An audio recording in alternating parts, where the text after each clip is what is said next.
So, and there are a lot of cities that don't have billboards and whatnot. Do you help people with their artwork? We do. We're full service, so we have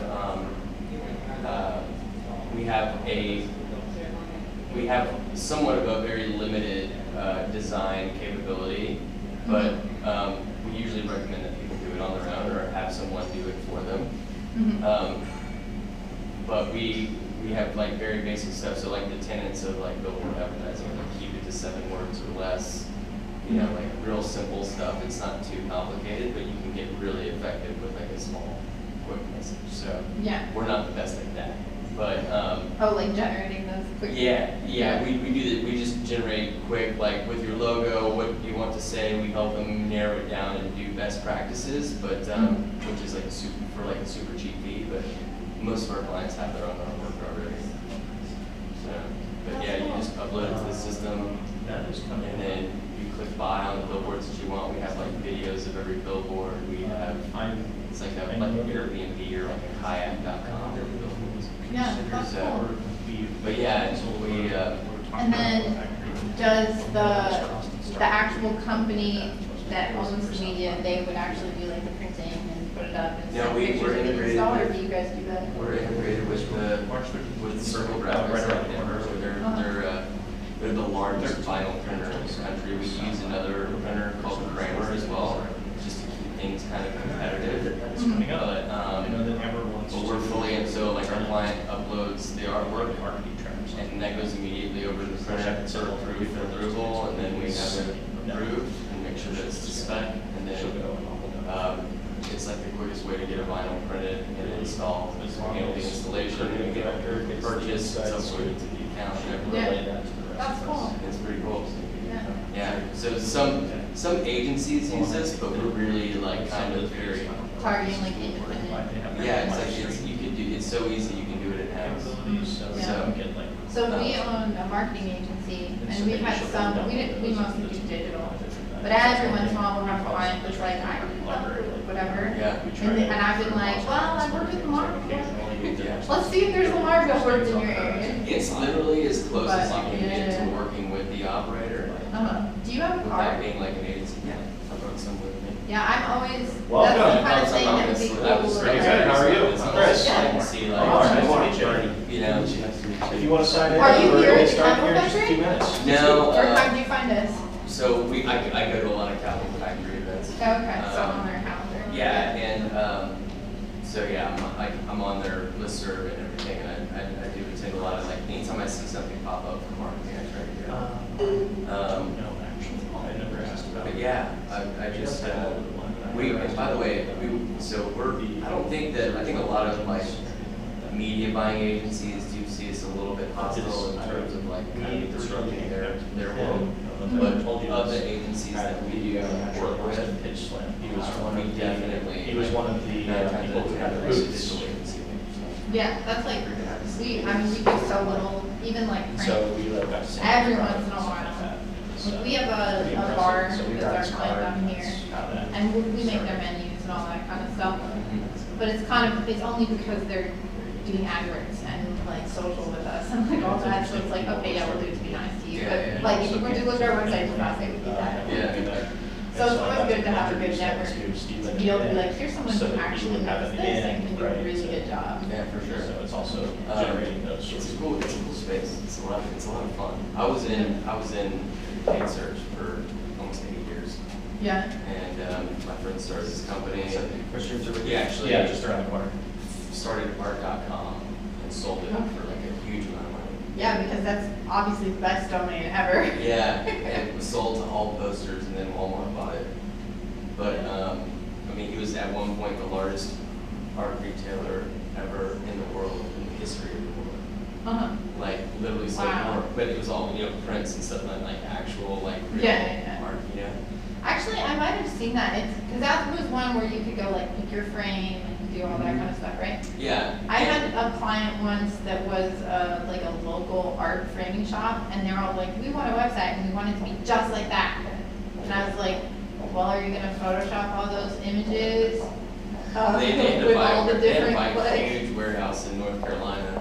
So So, but Yeah. he wanted to buy billboards, and he was like, You don't quite realize what you're getting into, like, from an e-commerce perspective. Yeah. That's like a huge thing. like they had to have all this stuff, like, you know, inventory. Mhm. But, yeah, we tried to buy billboards, and he was like, this is the most antiquated, this was in like the year 2003. He's like, this is the most antiquated process I've ever seen.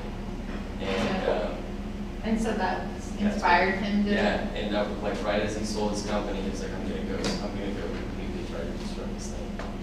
And so we got it off the ground about 4 years ago. It took us a long time to get all that inventory. We had to basically steal it. Convince them that you weren't going to take customers away from them? Yeah, we would Yeah. RFP them, and they would give us everything they have available, and then there was a Clear Channel themselves, like their domain was public, their whole inventory was completely public. Like our developer was like, this is not. So you were able to scrape it? It's Yeah, not so the yeah, way we it's scraped the supposed whole to thing. I was reading within the last year, I feel like I saw a number of articles cropping up that ROI, like the best ROI marketing medium, second only to digital marketing, maybe social media, was billboards. Yeah. The CPM's like about down to anywhere from like $2 to $5. And like TV and radio and OTT isn't necessarily working that well right now. But yeah, and it's also one of the main drivers of driving online traffic. And app downloads. Do you feel like you're seeing a bump, or are people starting to recognize that? We're trying to get that message out, obviously. Yeah. And I mean, that's actually one reason why I transitioned from online to out of home. It's just an old medium that's like, they haven't changed how they've done business in forever, and so there's just a lot of like room for growth. But yeah, I mean, right now people are recognizing billboards I'm Amber. with the messages good. I think that's the factor that you can't really speak to, is like the creative and the message. Yeah. Everyone will remember a billboard if it like kind of like says something, Awesome. but no one will if it's just like Yeah. your regular like billboard. She's 2 months old. Just boring. Yeah, yeah. Like a Your new recolor is totally not there. Yeah. Oh, was this your first one? Actually, my fourth. Oh my gosh, Yeah. so you got like. Two more than one, huh? Yeah. Yeah. Yeah, the others are at home, obviously. She just has to come too. She's going home. Yep, yeah, absolutely. I'll get out of your way.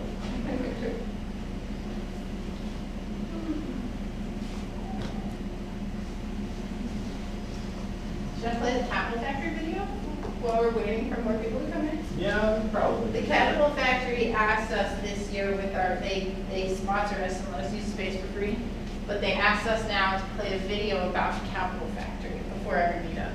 So I hope nobody minds, but I gotta follow the rules. So I'm gonna do that real quick. So everybody can get a blurb about Capital Factory and then we can test it out. Welcome. This is Awesome Good Marketing. Oh, no, I'm looking for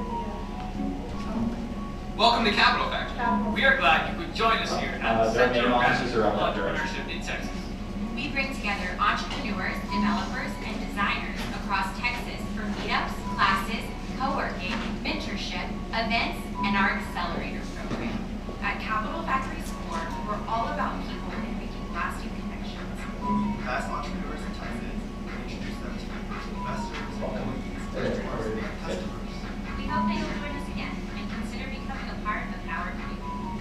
For more information on becoming a member, head over to join.capitalfactory.com. Thank you. So that's our awesome sponsor.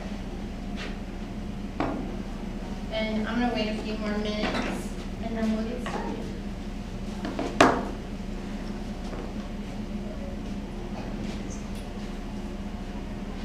She can hang out with you.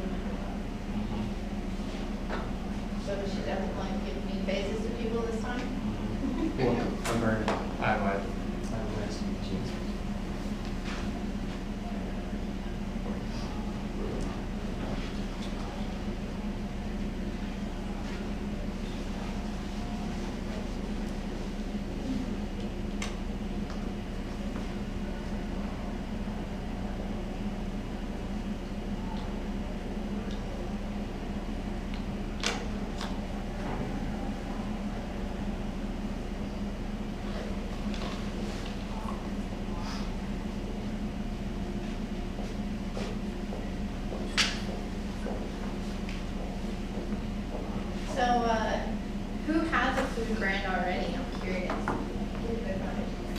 everybody, or everybody in different spaces? Thinking about starting one? I work at Food Brand. Okay. Where do you work? It's Kalina. It's I'm not familiar with that. Dairy-free yogurt. Okay. And are they based here, or they just have a location here and others also? We're based here. Are you in stores?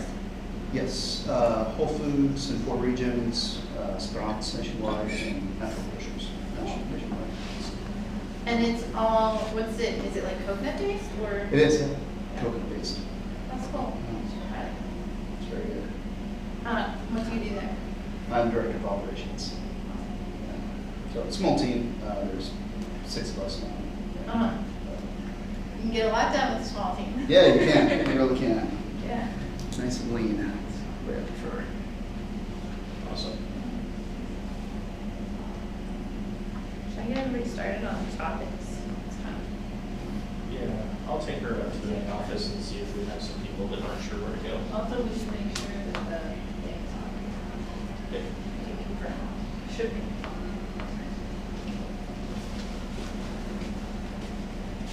So I am Amber Hines. I am one of the organizers, Boston Food Marketing. Welcome. Thank you for coming.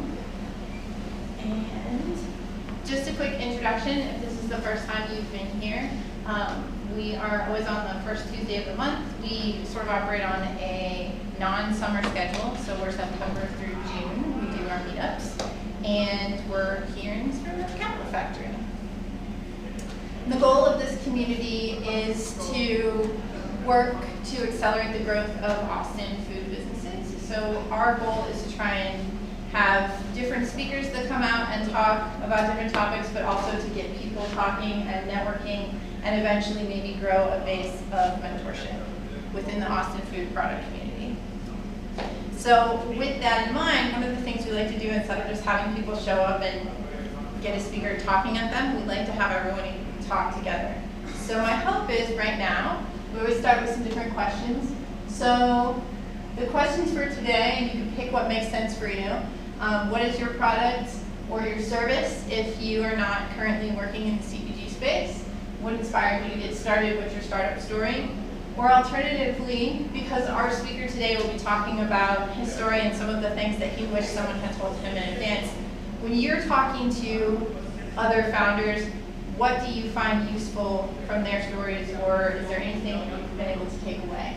So I'm hoping that we can turn to someone new and chat about that kind of stuff for a few minutes before we get started with our talk. So I'm going to sit right here. Awesome. You guys want to make a circle over here with us? Sorry. Hold on. Nice to meet you. You can go on. Turn around. So we already heard a little bit about yours. Do you have like a product, or are you thinking about starting one? My name is Ivan. I have my own consulting company. I used to be a head of a food service company. Okay. So we're working with clients who are already still opening ideas, but the challenge is What do finding you do on the marketing side? Sure. Sure. So there's a lot of ideas. So when you started figuring out what you wanted. Yeah, they just kind of fly by, flashes in the pan. So, yeah, that makes sense. Okay. What's like an interesting CPG story you've heard recently, or a product that stood out to you since you do consulting? Well, I have some ideation things going on with some clients in fitness food, high protein stuff, low calorie. High protein, low calorie, cool. Well, this is definitely a What topic. about you? What brings you here?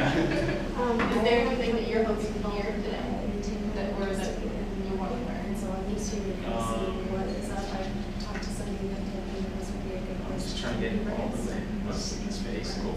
Welcome. Thanks, Sam.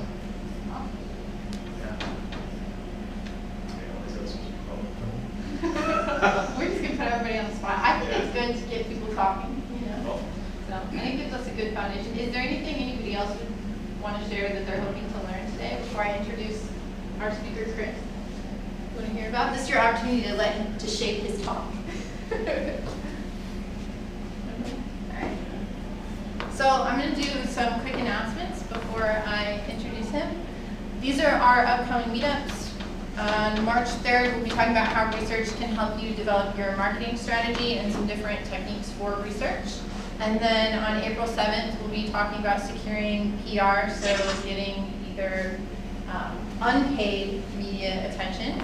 And then I'm going to talk about on May 5th, website accessibility for food brands. If you're not familiar with that, that basically means getting your website in a way that it's usable by people of all abilities, and this is becoming a larger and larger issue.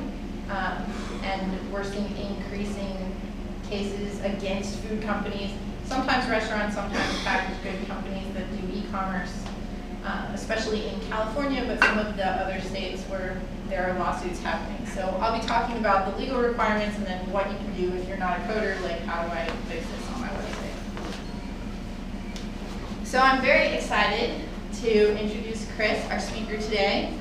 I don't know what you play, but I hear you were a professional musician, and that sort of inspired you, after you were finished doing that, to start making a beverage that is shelf-stable, fruit-based with kick.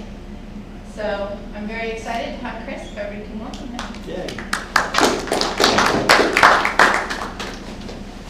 Hello, so my name is Chris. I'm a distilled spirits entrepreneur. As you can probably tell from my accent, I'm European.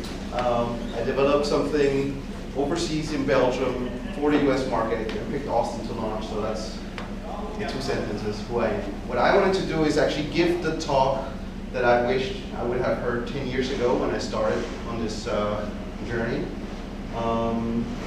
If you have, I'll start, I actually wanted to use my brand as a case scenario, but not necessarily just to talk about my brand, but how can you actually apply mythology or thinking about putting together a product. So it's going to be about product development, but I think that you can use a lot of these philosophical approaches or thinking approaches to a lot of different situations.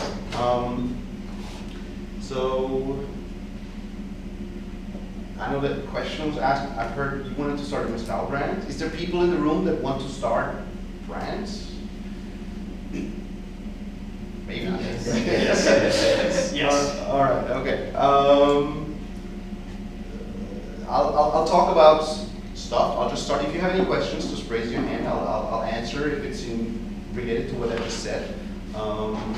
I'll do a Q&A at the end, so if you have very specific questions, then we can talk about that. And then I brought a little bit of product samples, so if you're curious, we can then try and see if I succeeded with what I tried to do.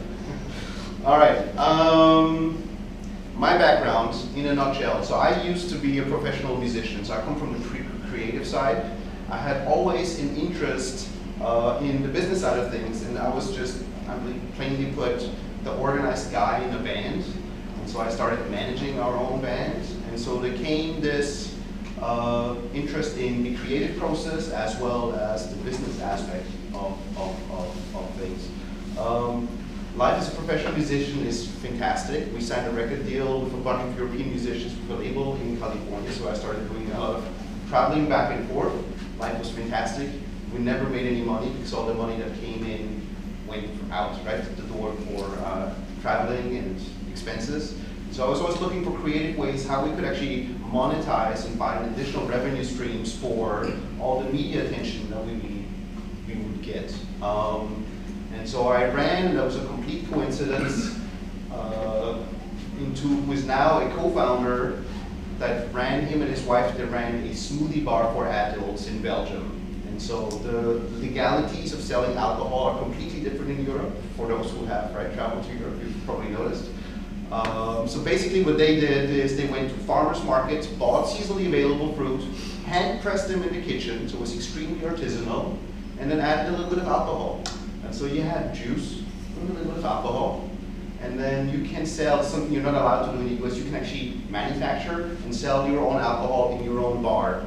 And so this bar was somewhat of a crafty bar, but all the stuff was smoothies, right, with a little kid. So it was full of 16-year-old girls that got hammered with alcohol, which sounds very scandalous for the US, but that's fine, right? So I walked in there and I saw this, and the stuff is amazing because, let's be honest, it's not, you don't need to be a genius if you just freshly pressed fruit and you add a little alcohol. Yeah, of course, it's fantastically tasty. And so my goal was to somewhat find a way how we could professionalize the manufacturing methods, turn this into a brand, and sell it under the umbrella of the music operation that was still my main gig.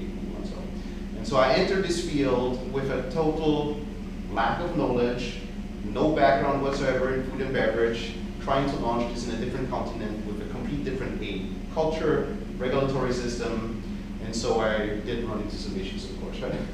And so actually I wanted to talk about how you can, and this applies to any entrepreneur or any, I would say, if you work in a smaller company and you have responsibilities, how you can actually use certain of these thinking processes to find solutions or creative solutions to, right, whichever problem you're dealing with. So the basics, right? This is stuff that we all know. Our brain, right side, left side. Right side, creative imagination, right? You have artistic expression. Left side, logic, analytical thinking. You do have, and I'll come to that later, right? Informal learning, which is basically learning by doing. And then you have formal learning, which is basically, right, classroom. Some guy sits in the front, talks about stuff, and then you learn formally. That's going to be important at the later stage. And you see immediately there's some form of duality. And what I think is really interesting is that duality generally is always associated with opposition or conflict or contrast. But actually, it can be, it shouldn't be an either or, it should be a try to get the best of both worlds. And so I'll go back to this slide and I'll use big examples, right? If you ask me, and please, right, feel free to disagree, the reason why Apple became such a successful company is because they got both sides right. The stuff is actually sexy looking, right? But it's really functional as well. And you will find a lot of companies, you will find a lot of products that are a little better on either one side of those two. Right? You do definitely need both of these. And what you will probably also have experience or know is that you can have amazing products that are fantastic from the creative angle. If the execution, right, is wrong, and that applies, for example, to divisions within companies, you can have awesome creative teams. If then the sales execution sucks, it will just fail. And on the other side, if you have a mediocre product and you have awesome organizations that sell it, it can turn into a success. But for those huge things, something that is just an absolute symbol of success, you will always need both sides that are correct. You guys agree?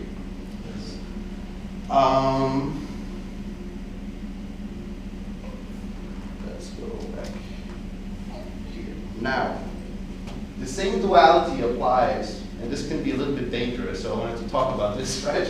The more you know, the more informed your decision, which makes total sense, right? The less you know, the more white space opportunity you will see.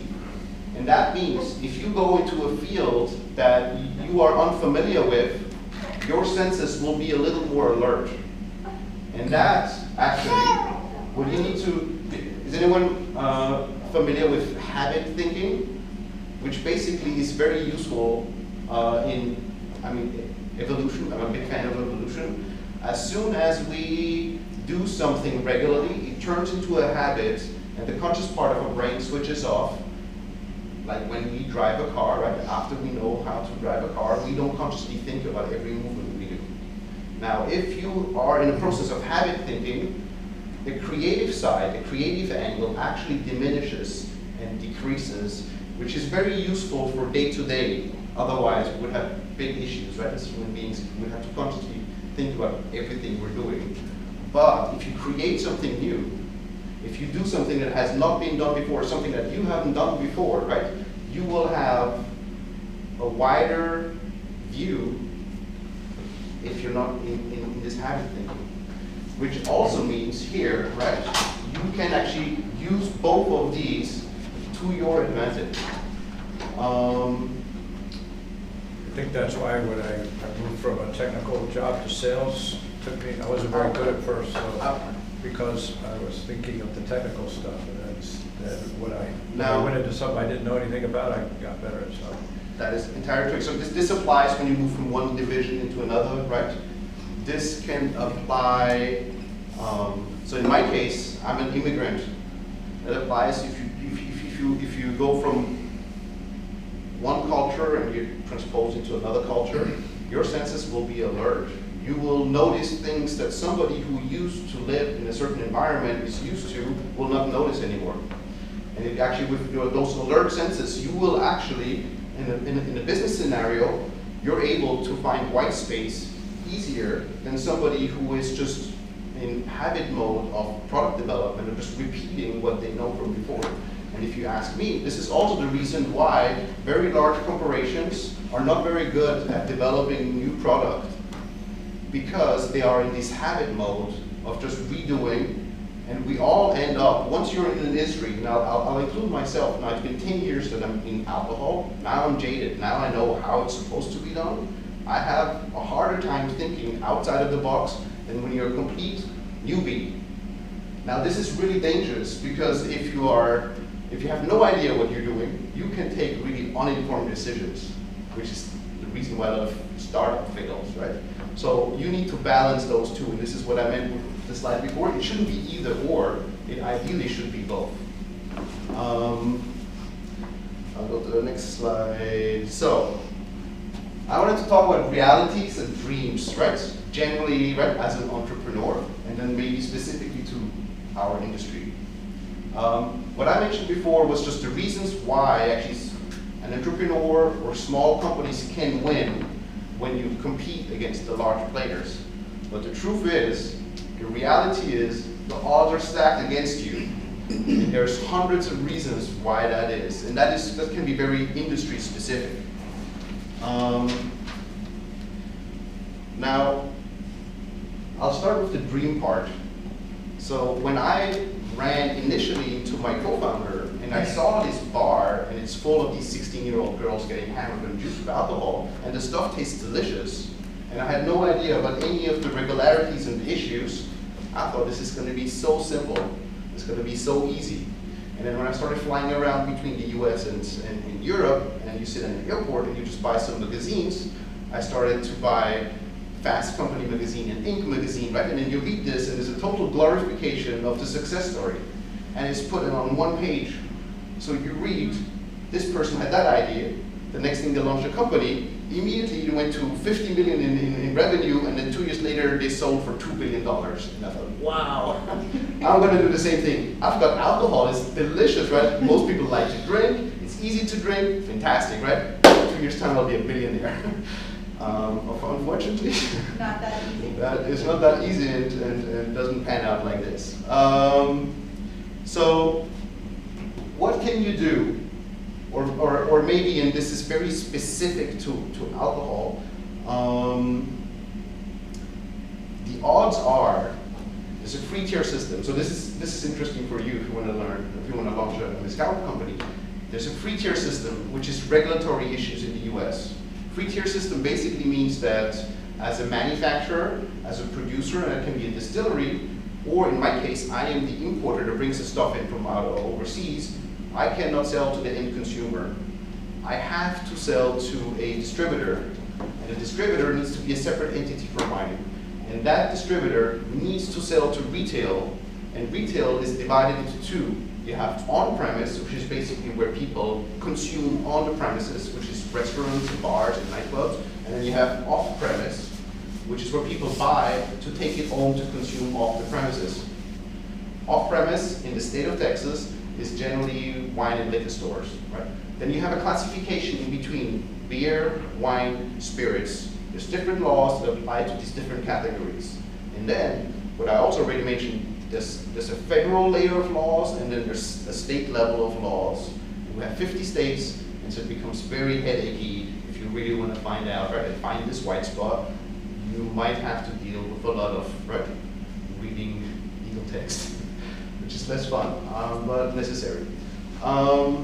Now, without being negative, or I'll continue with the odds that are stacked against, right, those small companies in this space. If you have a free-tier system, you have middlemen that come with it. And as soon as you have middlemen, all of a sudden margins becomes incredibly important, which is not what you think about when you have this creative thinking about, oh, right, we're going to make this little juice, it's going to be fantastic.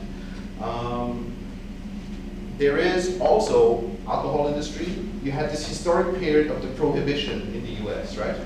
And so prohibition until today has a very negative effect on this industry, although it's been 100 years now, right, that it was put in place. You have a lot of criminal energy, let's be honest, shadiness. You have the whole on-premise trade, which is roughly put, that's a pay-to-play. So you will not be an undercapitalized entrepreneur and be able to succeed on-premise if you have no money. And that's just fact, no matter how positive, right, you think, that's just the basis, right? It's just a fact. In the off-premise, and I'll share something that maybe some people here might know, some people do not know. When you go into a off-premise wine and liquor store, and a regular consumer asks for a recommendation, generally the product that is going to be recommended is the product that makes the most margin to the retailer and not what is necessarily the best. So that might not apply to a small mom and pop store where somebody, and I'm taking whatever example, right? Somebody who is passionate and set up a specialized whiskey off-premise mom and pop store, they might give you honest and genuine feedback. As soon as you get to a more commercial chain level environment, there are all sorts of incentives unknown to the consumer that are in place that will drive sales, right? And that can be, and I will not name any names, I don't want to get in trouble, but if you go into a store, you can actually observe that if this is a large chain and there's guys with red shirts that have little books, they take out the book after they recommend it and then they do a little this, right? That means they're cashing in an incentive for something that they recommended. You can find more sophisticated chains that have differently colored tags, which means that if they have 500 employees, they don't need to explain every employee, every product that there is if they have hundreds of 100,000 SKUs, right? They will drive you to the tag that has a specific color, right? Those are things where also margins become important, product becomes totally secondary.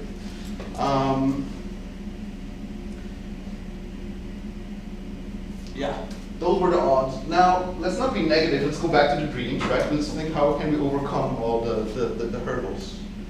And so, is anyone familiar with Blue Ocean Strategy? So Blue Ocean Strategy is basically the idea that instead of operating, or actually create a market as opposed to compete in a red ocean where you have tons of sharks that just eat each other up, right? So try to find something that is new, that has never been done. And generally when you do something that is new, that has never been done, you need to innovate, do something different, you need to differentiate. Your product needs to be somehow, somewhat different from what's on the market. What you as a small company can never do is compete with the big boys at their level. You can never be faster, you can never be cheaper, and you can never be louder in terms of marketing, right? Because it's a marketing group. You can never outspend a multinational, right? If you're a startup. You can't just, don't even start this game. You will end that. So, I started talking about informal learning, right? Learning by doing, formal learning. So when you actually do something that hasn't been done before, then you actually navigate in a space, you are in darkness or you're in the clouds and you have no real idea what you're actually doing. And so I've always tried to find methods, how can I get from this stage that is great for creative thinking, but can be totally uncontrollable to get to that stage. And so what is actually absolutely fantastic is anyone familiar with TRIZ? I've heard of that. So basically that's the Russian acronym for Theory of Inventive Problem Solving. And the whole idea behind this is Cold War, Russia, military strategy, right? That's where a lot of ideas come from. So these guys said, and I think that the thinking is absolutely fascinating, that whatever problem you have, most likely somebody already found a solution for that, but in either an adjacent field, adjacent industry, or an unrelated industry. So what these guys started doing is just scanning patents in other unrelated industries to see if somebody had found a solution to another problem that you could apply to your own problem, right? And so basically, what you can do with this is research. Research not only who is successful and what company, what player is successful. If you're a startup company or if you're a startup entrepreneur, research the failures. Because you will probably learn more from the failures than from a glorified story. This company launched 2 years later, right? Sold for $2 billion. Now, you do this when you have no data, which means that if you have no experience, right? You don't, right? Then this is a methodology how you can actually start scanning and analytically approaching, right? Problem solving. If you have a little bit of data, you can do A/B testing, right? Which is what the tech guys are always doing. And A/B testing, basically, and I think this applies to anything, always operate with at least 2 options. And always, this something I try to apply is 2 options, small scale, see what works. Whatever works, right? Whichever option is the better, that is the one that you then use, right? Repeat what works, you execute, and you scale with what works, right? That gives you some form of methodology to scale and minimize the financial risk. Remember, all of this, I'm a bootstrap entrepreneur. My business fails, I go under. I sleep in the street. So you start thinking a lot about these things. All right.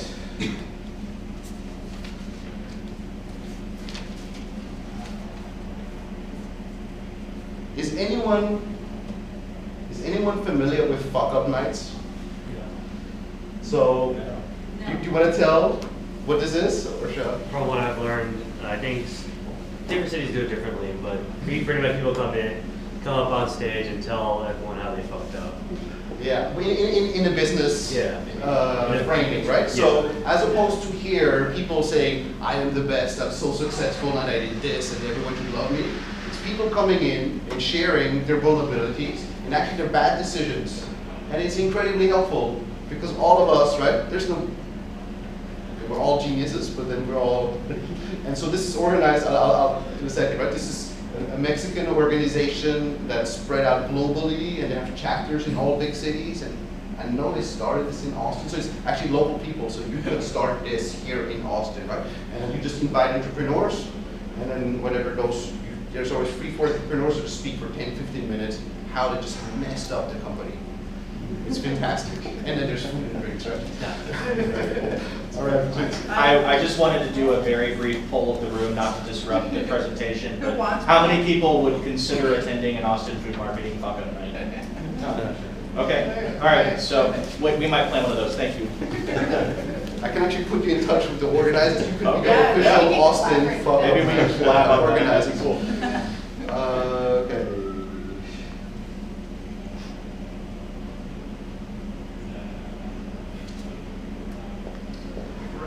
So, how do we apply all of this when we start? We had this fantastic idea. Now we want to set this into reality, right? Are you familiar with Project Management Triangle? This applies also to product development. There's 3 factors. There's speed, quality, and cost. Can I get on that all the way here, right? You can only have 2 out of the 3. Depending what those are, right? If you want to be fast, get done quickly, and you want high quality, it's going to cost you a ton of money. Which is also why startups in the CPG world actually can be really successful, because product development for a multinational costs a lot of money. If you want high quality but low costs, right, things are going to be slow. In my case, it took me 7 years. right? Which is extremely, no multinational would ever do that. That's insane, right? If you want to get done and low cost, it's probably going to be low quality, right? Which is not a good basis, right, for a success story.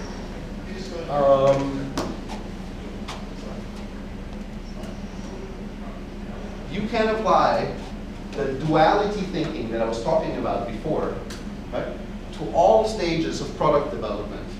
That can start with ideation, it goes to research, right, planning, prototyping, and I'll talk then, I'll take a few scenarios, how I apply this to the development of my own brand, right? This actually is just general, you can apply this to everything, right? You can apply this to sourcing supply chain, and then where, if it starts getting into finance, you need to be a little difficult, a little careful. Don't be too creative with financing. But one thing that's incredibly important for CPG, and this is when you actually learn about the startup world and you're in tech, logistics is key for CPG, right?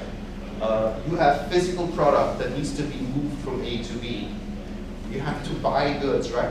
So logistics and workforce is completely different from when you have a code, right, and it's all internet-based. I'll give you just one minor example.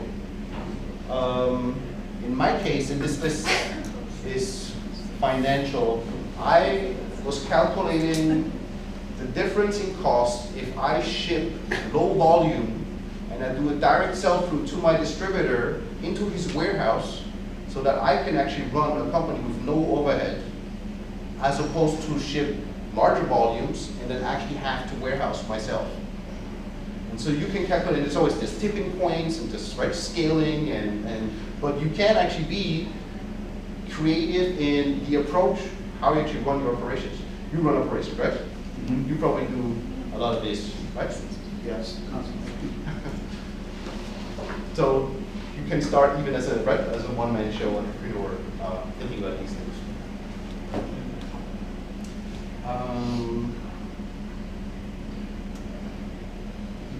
So now I wanted to use my own product to show how some of these, this was very theoretical, right? This was just how do you approach any of this, right? How can you apply this now to a product?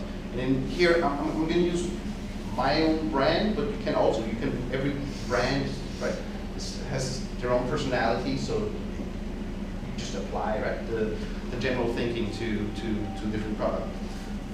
Formulation. Now, I'll share a little bit more of my story, because the whole thing was called the Soleil story. With formulation, I had shown the right brain, left brain type thinking. My co-founder was a total creative, right brain type person. Genius palate, incapable of repeating anything twice, right? And so this is the type of person that you give him, I'm exaggerating right now, you give him 2 eggs and a little bit of salt, and he makes something that's absolutely out of this world.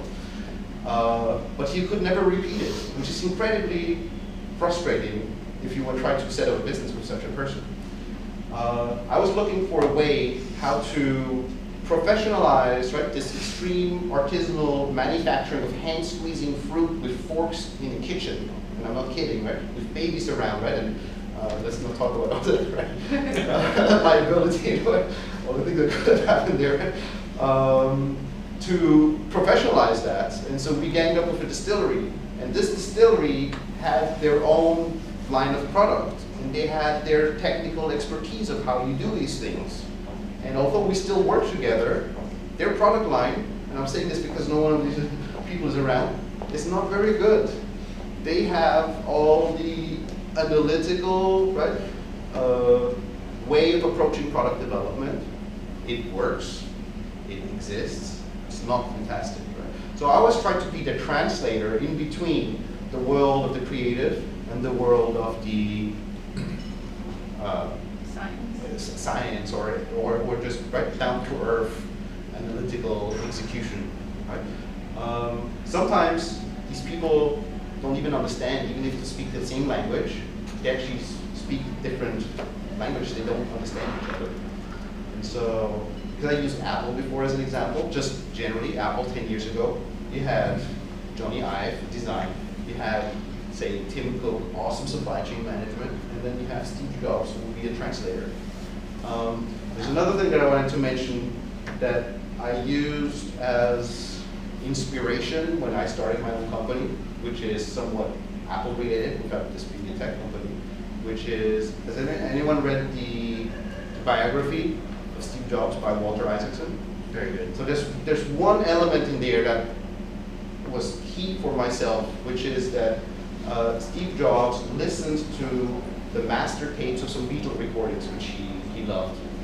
And there's a song called Strawberry Fields, and there's 4 musicians, and he had these recordings where you could hear the musicians talk in between the takes. So they had a first version of the recording. So back in the day, they would do, now you do overdub recording, right? So you record one musician and then the other one, and then nowadays you do actually everything on a computer, right? There's no more musicians. But it used to be that you would record a room, and these people would just play together, and there was an interaction. And that is somewhat very similar to the interactions of the divisions in a company. And you need somebody, you can tell, whatever you do, so when it comes to product development, the outcome of what one person, musician, or what the division does has, right, a consequence on everything else. And so I think that awesome leadership is when you can guide this from the top view, and you can translate what one is doing to what the other one is doing, so that you have the best possible outcome. So that was my personal inspiration of how I want to approach this. The second aspect is when I talked about Triz.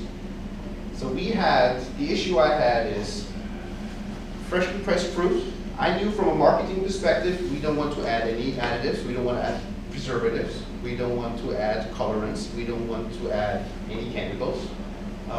Nature makes that when you slice up fruit, it perishes, right? It starts rotting. How can we find a way, or how could we find a way to make the shelf life stable? Because the goal was to ship this across the planet, and get it in a store, and have people buy it maybe a year after it was manufactured and still being good. So we developed a manufacturing method, which hopefully, knock on wood, will one day be worth some money, by researching what is being done in other industries. So I'll take a step back, right? I had mentioned when I talked about habit thinking, the idea of using juice, right, fresh fruit, and alcohol, there's nothing genius about it. I mean, there's thousands of people, right, everyone has had this idea. And even in this bar, when it was done at this artisanal method, it was delicious, it was fantastic. It was good for 2-3 days, right? So if you can do this at home. You can just walk right to the produce section, buy stuff, slice it at home, add a little alcohol, and it's gonna go off. It's gonna be fantastic initially, right? This is what a lot of, so this works for the world on-premise where there's a preparation directly on site and it's being sold directly in the moment. So we wanted to extend that, and there's color issues, stability issues, right? And so we actually looked into how can we find a solution to this. And we found it on the mechanical side as opposed to on the ingredient, right, side, or the chemical side. So it's, in our case, it's not about adding stuff or taking stuff out or substituting. We did a specific process, right?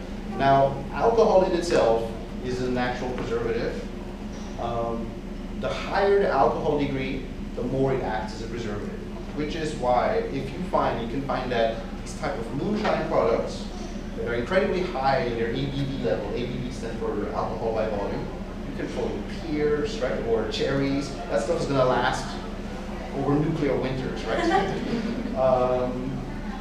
What we wanted to do is to find something that, to reduce the alcohol level. And when you go underneath 15%, all of a sudden the stuff gets very unstable. And the lower the alcohol level, the shorter the life, the shelf life. And so we managed to get something at 12% that is stable for 2 years. It's something that is very different from what I imagined when I started doing this. I thought, this is going to be like again, I like using big names, right, just as a reference. This is going to be like Coca-Cola. We're going to work on a formulation. We're going to find it, and it's going to be that formulation set in stone, and that's it. No one ever touches it, right? With reality, we worked for years with tiny, small little batches, and we constantly fine-tuned and adapted and tried what I call their A/B testing. Just try a couple of different things to see what happens. Here's the next issue: when you work on extending shelf life, you can actually do accelerated aging testings, which basically is done with ovens. So you have your prototype, you put it in an oven, and then you can simulate with change in temperature and pressure and humidity what the product most likely would look like in X time, right? Now, you never have a 100% certitude. So you can say with very high certitude, and they give it whatever percentage in the 90s, your product is going to look like this in 2 years' time. But you don't know. If you really want to know, you need to wait for 2 years. And that's horrible when you do product development, right? Now, you don't want to go to market with something that you're not sure what's going to happen, right? So there again, right? Weigh the pros and cons, right? And find intelligent ways of how you can approach this. So that was formulation. Does anyone have any questions? What % alcohol in your product? Say it again? What % alcohol in your 12. product? What were you hoping it was going to be? Say it again? What were you hoping it was going to be originally? 100. No. So purposefully, I went as low as possible because I understood that I think you came in later. So I said the prototype we ran this bar in Belgium where we had teenagers that legally were allowed to drink the stuff. So we wanted as least as possible of the alcohol taste.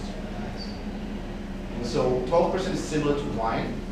I grew up in an environment where the legal age to purchase wine, beer and wine, is 16 years old. So there's no stigma around that, right?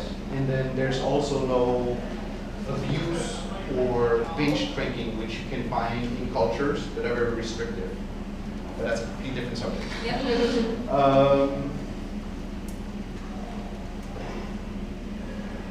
Packaging. If you are an entrepreneur and you work on packaging, there's a few things you need to consider. First, what you hear everywhere is that your packaging is your main marketing advertising tool. It needs to look good on the shelf, right? It actually needs to stand out on the shelf. How to get there? There's there's hundreds of different ways. I think, as I said with the A/B testing, always work with at least 2 options at early stages, and then find out what works the best. Never just go for one. So in my personal case, I hired a big agency. It cost me a ton of money, and then I hired actually a graphic design student. Didn't cost me any money. Who was specialized in furniture design, complete different industry, but had awesome aesthetic taste and did fantastic stuff. And I compared, and I ended up being unhappy with both these results, right? So I locked myself up a summer, it was 2012, I think, and I just taught myself the tools, how to do it myself, which is difficult, right? But sometimes, as an entrepreneur, you just go for it. The result, which if people know the brand, then you might have seen this. This is the result. And so you do have, again, the whole duality, which is kind of the core idea of this whole talk.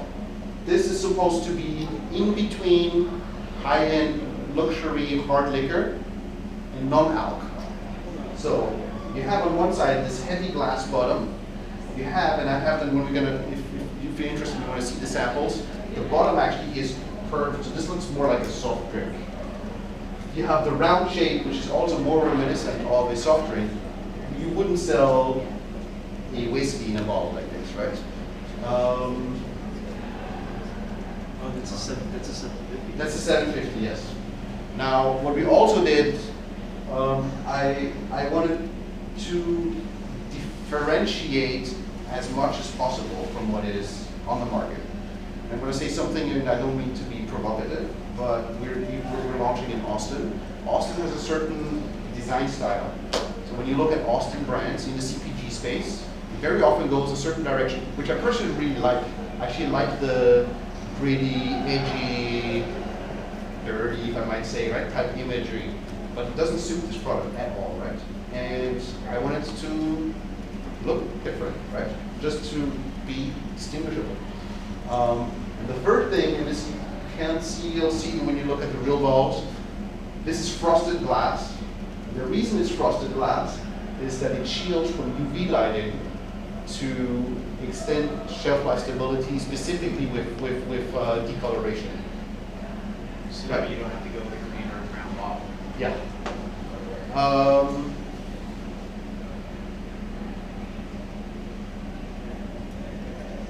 Positioning. How long did it take you to decide on that design? Because you designed those, right? I designed those, yes. It took me forever. Right? That too, you can only do if you're an entrepreneur. You run your own, right? And actually, I'm not sure because I've seen other entrepreneurs trying to do that, and the result was horrible. So I'm not sure if I should advocate everyone to go home and design your own stuff because it depends on your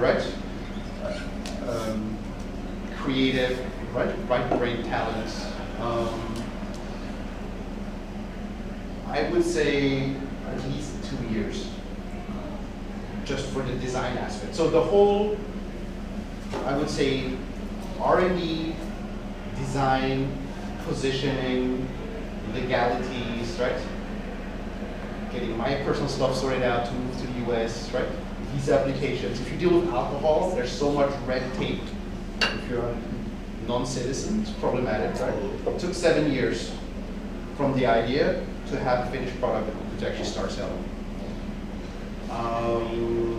Did you have any trouble legality-wise with natural? Are there any parameters around using the word natural for spirit? So, very good question. There is a total difference between alcohol products and non-alcohol. So, beverage, non-alcohol, and food is put in the same. Those are FDA regulated.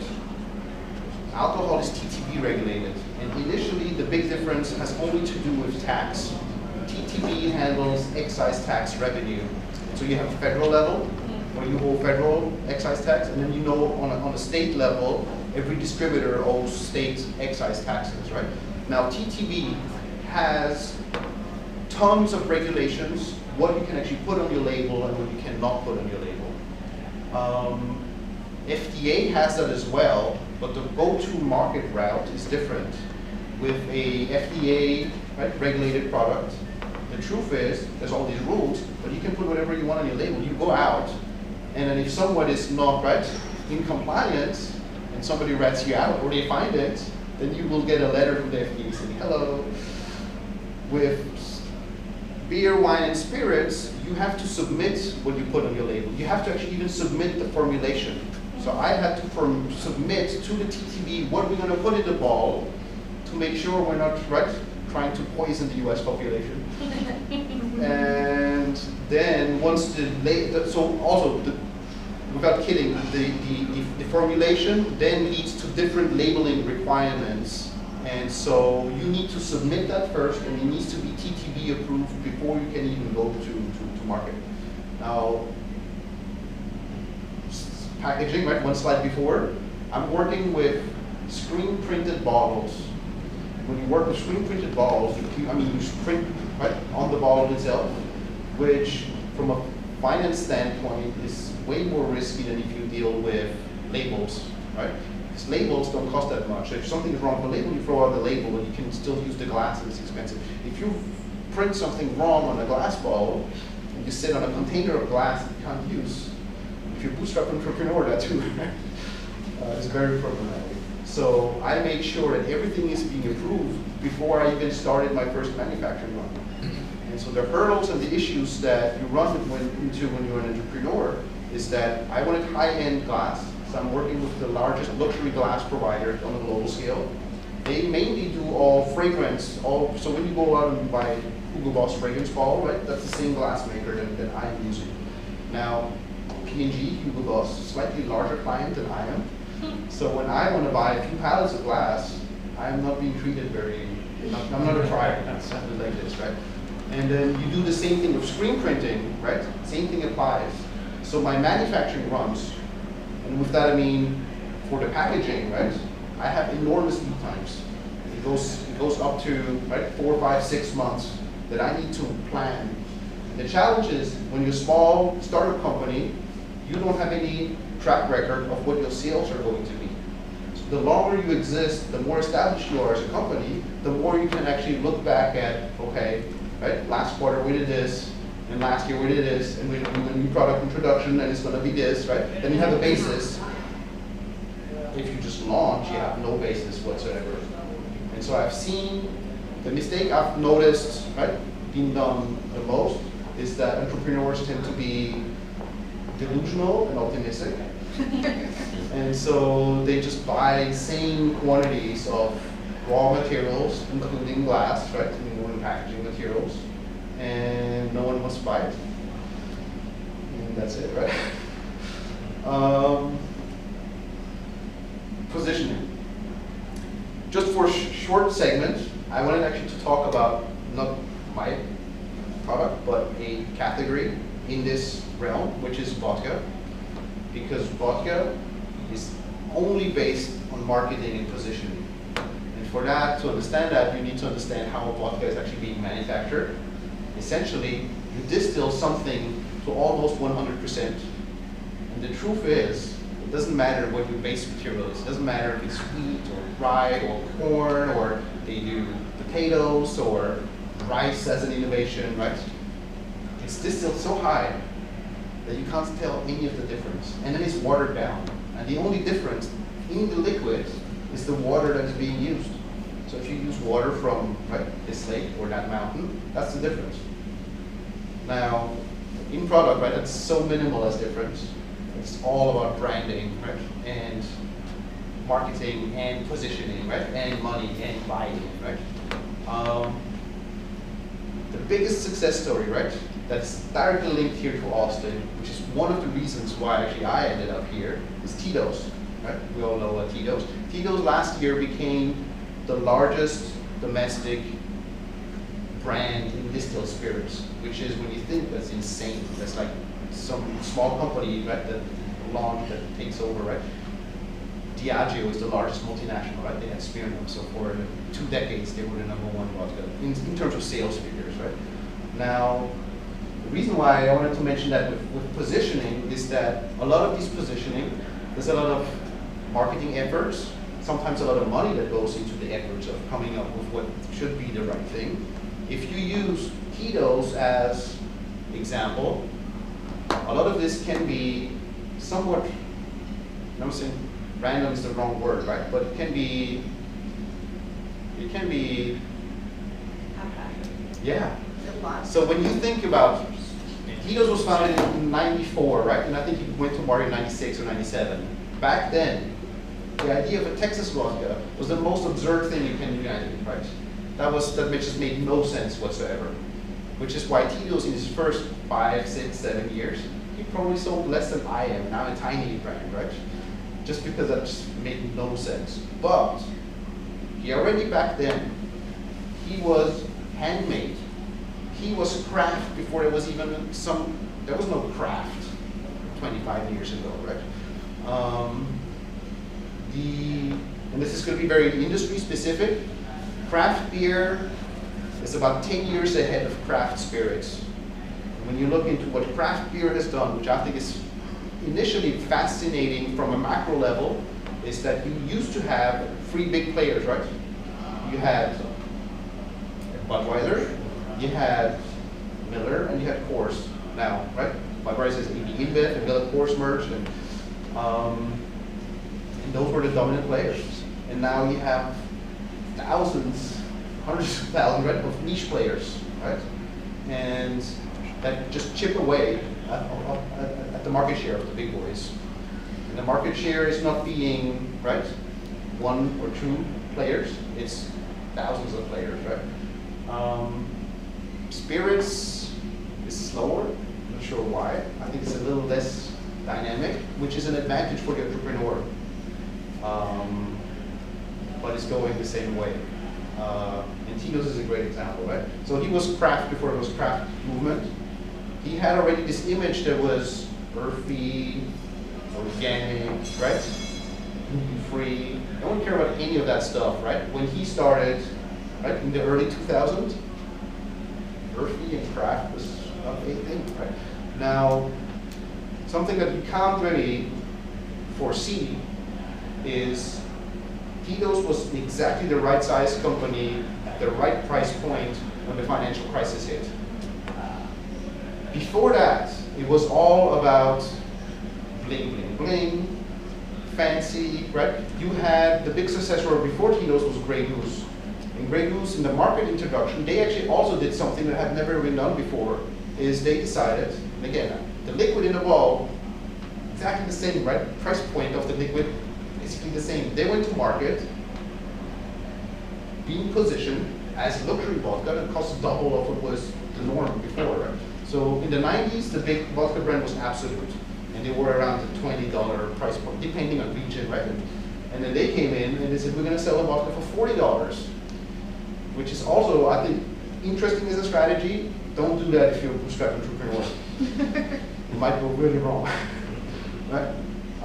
Tito's, just because no one was interested in Texas whiskey, had to play in the lower price point, right? He played at the $20. So Absolut went up to compete with the Grey Gooses. So when the financial crisis hit, right, Absolut was at the $30, $35, right? Grey Goose was at 40. Tito's was always at the $19.99 price point, right? And then all of a sudden, right, people losing their homes, they want to spend a little less on their vodka. They went for the mid-price range option, right? At the same moment, Tito's was exactly the right size. He was not a small startup anymore. He could scale. He actually had distribution, right? This is another thing I didn't talk at all about, right? The issues you're going to run into with distribution, ACV, and all of that stuff, right? He could scale. And you had this upcoming of organic, raw, edgy, right? Regional, which is like the beer guys, right? They're all regional and they're proud of being brewed in this and that town, right? This is also something that came up 10 years ago, right? And all of that applies to Tito's, and all of that was decided 10, 15 years before, right? So this positioning statement for, I think, the biggest success story in our industry is also very, however you want to call that, right? Probably less thought out or mapped out or planned than you could imagine. In our case, I have something that is a little thicker in consistency because we press the fruit, and I have low alcohol. And so the other thing that I try to do is I think that if you are undercapitalized and you want to compete, I want to be as different as possible. So I wanted to find something, right, that is differentiated, but still easy to understand. Because I also think that, let's face it, real just pressed fruit and a little alcohol, it's so easy to drink. It's actually in the liquid itself is mainstream, if that makes sense, right? It's not highly specialized. So if some brands, right, try to come up with very complicated concepts that just go over the head of the average, right, consumer. And so we came up with this, which is juicing with a little cake, just to explain what we're trying to do. All right? You guys want to try? Yes. Yeah. But so, sorry. You guys have questions. So I have, if anyone, this is my email address. I love talking very early stage entrepreneurship. If you have questions, if you just email, I love, right, just chatting about what can be done. Is anyone having questions either in regards to anything what I said, or very early stage entrepreneurship, or right? Questions. In terms of like positioning, so are you thinking that would be like positioned as a mixer, or almost as like so this is one of the things that we've been experimenting, right? This is an A/B test. Initially, This has to do with the European drinking culture is completely different from the US drinking culture. In Europe, basically, you open a bottle, you pour it, you put in ice that's already sophisticated, and you just drink what came out of the bottle, right? In the US, you have this cocktailing culture, and that too is linked to the area of prohibition. When people were making the gin in bathtubs, the stuff was so disgusting that you had to mask it. You had to put in some fruits or some herbs or whatever, right? So you could down the stuff, right? So it comes from that, right? A very well developed culture of mixology, right? And, right? So, until very recently, and I would actually say until last year, the term used in beverages is RTD, or when you drink directly. RTD had a bad reputation because it was generally the cheap, sugary, artificial stuff, right? When you go into a store and you find the most dusty bottle on the bottom shelf, right, in plastic that no one wants to touch, for $3.99, that's the RTD. But in use occasion, we were exactly that. You can just serve it, and you can drink it over ice, and it's delicious on its own. One of the to that. you can now. So this is something we're experimenting with. Use it as an alcohol mixer that's super high end, right? And so we approach on-premise establishments and bars and restaurants and say, instead of you having to hand model fruit, you can use this. You can make the bartender's life easier and the owner of the bar's life more nicer because they spend less time on preparing something that is high end. So when it's busy Friday night, right, you have long lines of people that want these fancy drinks, and the bartender takes him 12 minutes to prepare a cocktail. That's actually loss of revenue, right? So we're targeting those type of accounts that, right, where that makes sense, where things need to go fast, but still should be, right, high end, so that the price point of what you're actually selling can be higher. Does that answer your question? Mm-hmm. And so, yeah, A/B testing, I've not decided what it should be. Right, so this is an ongoing process, right? Is it just a 750 or do you have a single service size? So it's only 750, and it's another issue we have as a small bootstrap company, is that if you deal with glass and you deal with a custom mold costs about, right, correct me if you have other figures, but it's about $25,000. And then if you deal with luxury glass manufacturers, they're not just going to make 200 bottles for you. They have minimum order quantities, and that can go up to 50,000, 100,000, depending on, right, the situation. And then a glass bottle in itself, just in the glass, I'm saying roughly, right, depending on how much glass and quality of glass, $1. So if you pay 25,000 for a mold, and then you have 100,000 bottles, right, at $1, you're looking at an investment of 125,000, right? Which also, if you're a bootstrap entrepreneur, maybe, right, you want to find ways around that. And then that is to, right, reply, I'm getting asked all the time, why don't you have small size, right, single serve bottles? Well, I don't have, it's a capital aspect, right? Mm-hmm. Sorry if I missed this, I was late, but who's your consumer? Who are you targeting? I know you mentioned younger population. So I spent about 2 years, right, at the retail level doing these store demos because I wanted to find out who's actually interested and who buys this and how do people react to this, right? It's certainly dominated by the female, so I would say 70-30. It's certainly, we do much better in affluent neighborhoods. We do better in educated neighborhoods, which is also the neighborhoods where generally the idea of healthy, right, makes way more sense than the price point. Sometimes within cities, we can see that there's pockets that are wealthy, who just do so much better than, right, same chain, right, different, right, section of the city that is a little less affluent, we do well less. And then in terms of age range, right, it's a little older than I was thinking, right? Also, and I think that has to do with the price point, because we are at $25 a unit, right, at retail. Generally, 22-year-olds don't want to spend $25. And if They want to spend it on something that gets them really messed up, right? And that's not our stuff, right? So we have a little more, I would say, educated crowd, if that makes sense, right? Consumer. That is a little more educated about their general, right, intake of food and beverage. Now it's still very broad, and I know that marketing people hate it, but I think it's just. I also so this is actually I'm gonna. So I knew about the female SKU, right? I wanted the packaging. I didn't want this to be a female girly type product, right? I didn't want a male picking this up being embarrassed that he's now buying this girly drink. With alcohol, you would be astonished how some of these very logical aspects don't apply at all. Does anyone remember a brand called Nuvo, which had it looked like lipstick? It was pink. You had guys buying these left and center, right? Which was so random, right?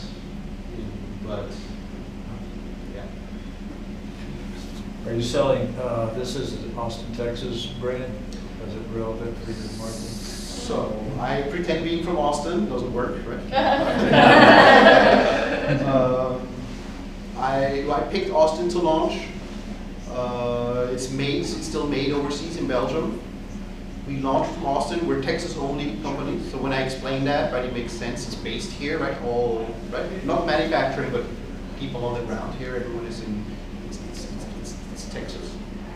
And the goal is to expand within the US from Texas. What's your thought process behind launching in Austin? Is it cheaper? Is it? Yeah, so I first moved to New York. I actually wanted to soak up this industry because I understood that if you enter a new industry, you need to really understand. And every industry has their do's and their don'ts, right? And you need to, if you're unexperienced, right? It's one of the things that I said you can discover white space, but you really need to, right, understand what you're doing, where you're setting foot, right, to be able to take the best decisions. So I moved to New York while I actually did all the product development. I already lived in New York. When I did all the design work, I lived in New York. I dearly love New York. It's extremely expensive, right? Then, because it's alcohol, you need to be licensed at the state level. So I need to pay a license for every state you operate in or sell into, right? You have some form of licensing. What type of license and the costs is different because that's decided by state government, which also makes the whole process very headachy and researchy because, right, sometimes you can find easy, right, information, sometimes it's completely nebulous and it makes no sense. So I was looking for a state that is a large economy where I can operate with one single license, right? The largest market is California by far, and then part number 2 and 3 is New York and Florida, and state number 4 is Texas for the purchase of distilled spirits, right? Because it's just so enormous. But I also like from a strategic standpoint, so you have then Austin, so it depends on from which angle you view it, right? If you come from San Francisco, New York, Austin is dirt cheap. If you come from somewhere countryside, right, Austin can be expensive, right? Certainly cheaper than New York. Then every brand, and that includes every startup as well as every brand that is launched by, right, one of the big players. They want to get established in New York, Miami, LA, right? Austin gets more and more on the map. Austin has a culture of cutting edge food and beverage, right? There's a healthy entrepreneurial community. And side note, but it kind of influenced, Whole Foods was launched here in Austin. And although on a Texas level, this is categorized as a distilled spirit, we're not allowed to be sold at grocery level. Whole Foods, by the concept, and I'm talking before Amazon, right? The initial natural grocery type store, right? With fancy packaging, higher price points, right? Better for you type product, right? That came from here. There's a culture around that here, right? And it's cheaper than New York, so that's why Austin. So I'm teaching a branding class at UT for all students, majors, ages, consumer product goods, practicum. So I'm going to invite you to meet those students. But next class, we were talking about trends in CPG generally. So could you comment on like trends in liquor and spirits that you see? So the big thing that happened last year is health and wellness has finally reached, right, the lagging industry of alcohol, right? And so, totally unforeseen by any industry aspect, right? You had the rise of the hard seltzer, the White Claws. Now, if you ask me, right, I'm not a fan of the liquid. It's basically seltzer water with natural or artificial flavoring added, right? At a low alcohol ABV level. Now, it is, of course, lower in calorie, so it completely fell. It actually fell into a white space, so that there was nothing that is an alternative to beer. And beer is a very old school industry, and it has a certain imagery. And I think there's a ton of consumers who actually wanted something else, right? For the healthy, low alcohol consumption, right?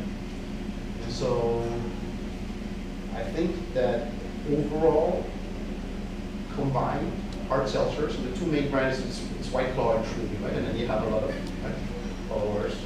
They sold more than Budweiser, which is insane when you think about it. Absolutely, in terms of sales volume, which if you would have anyone who would have predicted that a year before, that would have not made any sense. Which is why you'll see this spring, Corona is, right? It's launching, everyone is now launching a hard seltzer. I still think the train has left the station. White Claw and Truly, that's the two, right, dominating brands. That's the biggest trend. Then you have, and that's a little older, whiskey. Whiskey started becoming very popular 10 years ago. And you have kind of the duality between white spirits and brown spirits. Brown spirits is aged spirits, right? So white spirits is generally unaged and clear. In the case of vodka, it's actually a quality to taste like nothing, so that you can mix it with something, right? And there is, and this is why I used vodka for positioning, because there's no whatsoever attributes or characteristics of the actual liquid or product, right? So it has to be all branding or differentiated in terms of branding and marketing. With brown spirits, you have a lot more. There's actually also this knowledge that comes in. There is some form of expertise, right, that comes in. And what I found is really interesting with those trends and tendencies is that it looks like there is a generational swing, and what your grandparents drank is actually really cool. And what your parents are drinking is really uncool. And that's very similar to music, right? When you think about it. So brown spirits in the 90s and 2000s were very unpopular, and vodka was a big thing. And now vodka is really, right? I guess we all know the curve of innovators, early adapters, right? And early mainstream, and then you have the laggers, right? That's right. There's this, and this is like over a generation, right? It just continues, and you have these, right? And so, whatever, in the 50s, well, whiskey, in the 60s, whiskey was a thing, right? I have a question about just your brand voice being, your target demographic is a younger female, and you were obviously not. Yeah, so most are already younger, and that's just what I was really astonished myself, is that I'm faring really well with the older ladies. That wasn't, right, that wasn't planned, but that's just. Yeah, so how did you develop like messaging statements and things like that as you're going into market? The first thing I wanted to do is I wanted to understand myself what feedback I'm getting from the consumer, as opposed to sit in a room with some marketing experts and then we come up with something. I want to get real feedback. Actually, I'll go back a few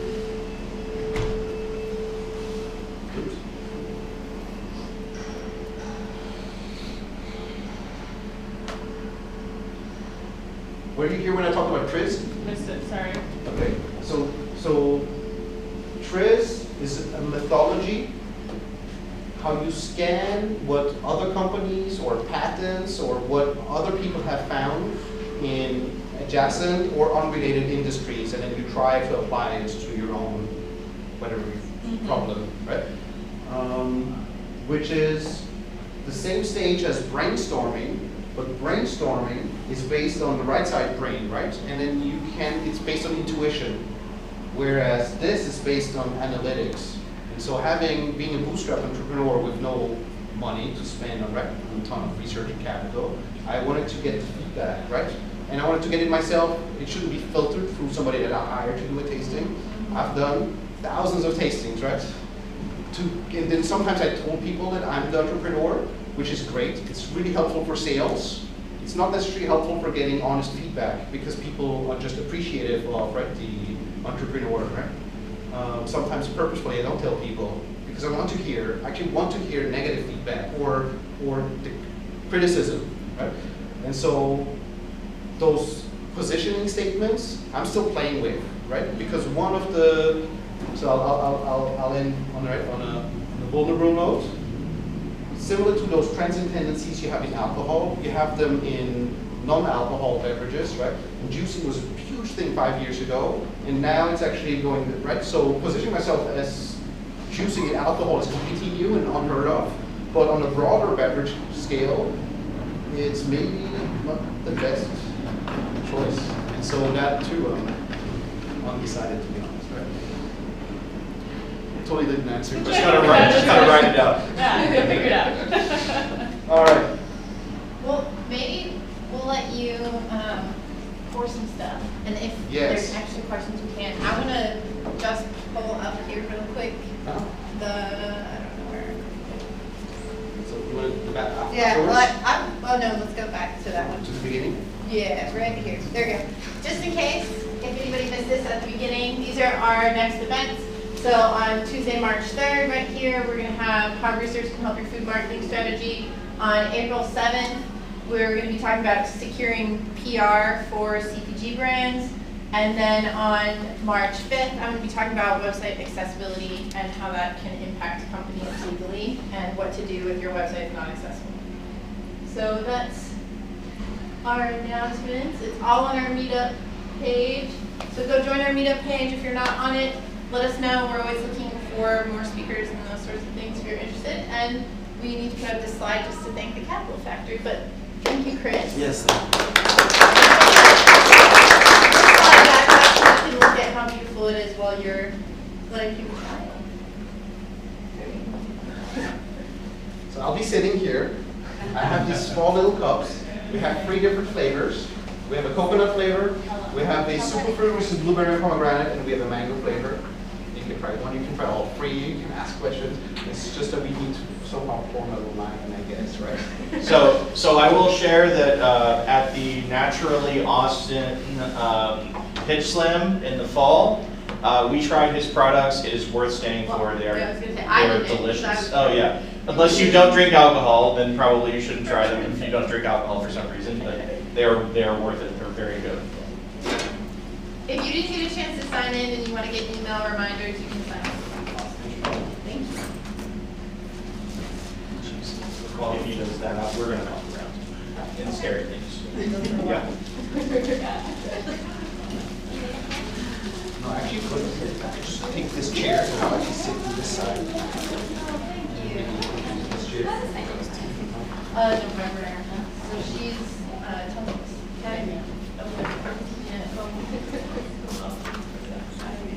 well, here, I'll try first. Nobody's going to jump up. I'm curious. I know, I saw it this time. I was like, that looks so cool. I can't drink it. Okay. I'm very impressed with that you designed it yourself. Seriously. That is awesome.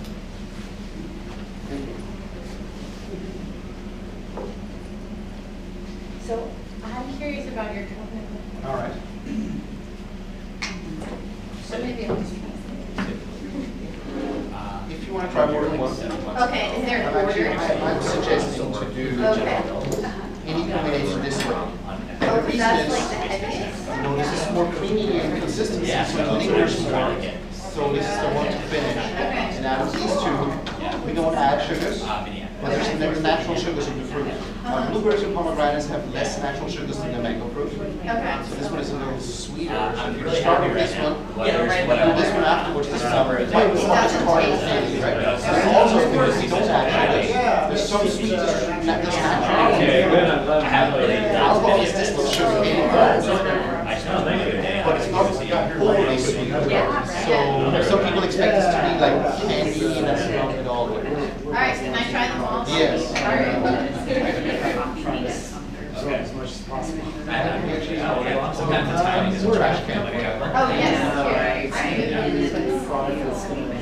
I've read about them. I've never I used to have a. I didn't hear about that, so I didn't, I didn't reach out and be like, hey, if I can help, like, connecting with people that I know there. So you said it's kind of, it's the Yeah, I same. want to reach out to Yeah, that's it. We're doing Do you want to try all three? Oh, okay. This kind of time, I didn't have this stream for a year and a half. I'm Do you feel like people gravitate towards like out there? Yeah, so I underestimated the popularity of the mango. We started We're offering our mango strategy. extension. That turned into the big one. Yeah, we're kind of all strategy and dating. And my rat point for communication is. Oh, shoot, there's no, But we need general this knowledge one of your mind right share now, is therefore, yeah. hope they. So like, so we had to have one person down here that's kind of a point. Oh, yeah. Alright, I'll try it. So we have all sorts of shit. I don't mind reading it, will it mess up your Yes. experience? Yeah. They were all Maybe Yeah. it's slightly better than They were awesome. We are, yeah. Yeah, so we want to give it that also. Is that a 50-50 mango passion No, I or? just lost it. The mango's dominant. Yes. And they want to use more, we wanted something that is, Losing. gives it a little freshness, the aftertaste. I'm new to The mango goes last 2 years taste, right? If you have different mango, this one goes a little, it's a little. Sacramento, I want to. In the city. They used to do a lot. I think keep expanding. Yeah. That's a friend of my time. It's a secret. I sometimes listen to this excuse full heart, and one of the things they, so they were all just trying to target market, and everyone's target market. Nice to meet you. Yes. I work for you. That was like the thing, as soon as I can get your product, like, you could probably do this just in a professional. Like, so that's what I'm doing is like this thing, it's just like you're just on How have I not heard of this? I've been in almost 10 years. Oh, well, we started, I guess last, I guess maybe the November before. Yeah, it sounds like that's a good one. Yeah, it is a interesting product. We're also always looking for speakers. Yeah, I heard that. But if not you or someone else, or one of the clients.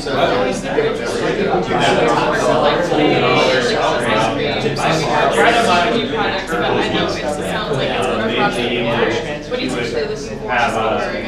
So our main thing but we've had,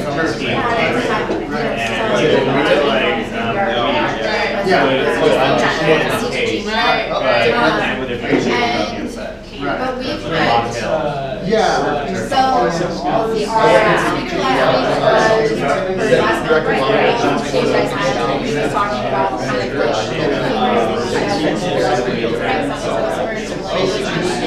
and then the month before that, we had another trip for Larry from Centers, and he talked about how they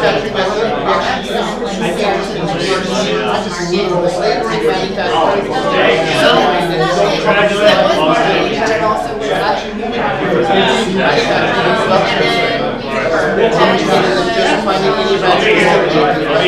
started to like talking about field marketing and like that kind of stuff. He developed this. Yeah, that actually happened, it was so funny. She used to run Red Bull. But literally, they changed their name like the day before I met up. And I was like, getting their slides when I went to go get their logo. And I was like, wait, their URL is different on their website. So I asked her, I was like, are you guys a different company?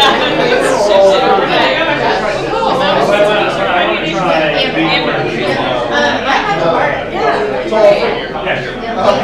I like the trade. Thank you.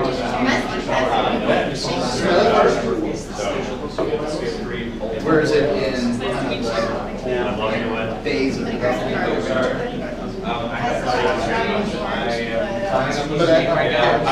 I'm obsessed with it, so I'm just trying to figure out. big focus is fixing the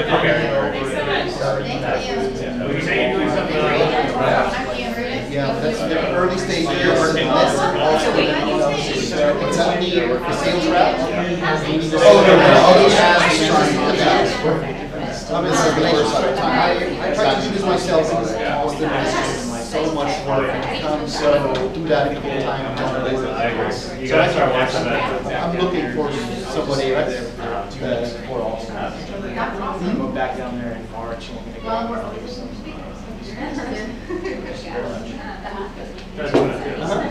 You tried the mango? I have somewhere else. Okay. Nice meeting you. Got here a little bit late, but I got a big chunk. Okay. Yeah, what did you try to do? I'm not going to get your card too. Okay. So I have these little recipe cards. Oh, great. And I have a business card that's what it's Like the one where they push the button, kind of like, each page has a button kind of thing, and it's Thank you so much.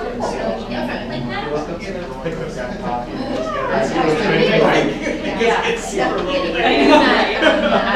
go to Taste of Texas event, I believe, on the late tree that I'm sponsors. But yeah, We're the organizers, but it's just a collection generous of entrepreneurs who share their story. Yeah, they're great. They're so young and they'll just look at you like this, bat their eyes, and so I don't know how much they learn every so it's just entire learning whatever. So it's just a lot of journey, but they're all until March.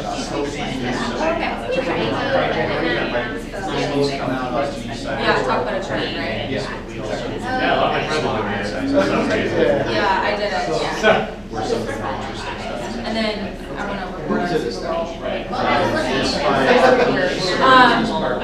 I was on base here, unless I'm traveling, which happens sometimes, the longer I go in advance. It's Monday nights, can't work 7. So I'll send you an email, there's a couple of days that So this was a way for us to try to dated mentors like that, and we have, Yes, down. feedback from the birthday. And so, demo day, we're going to do like final presentation,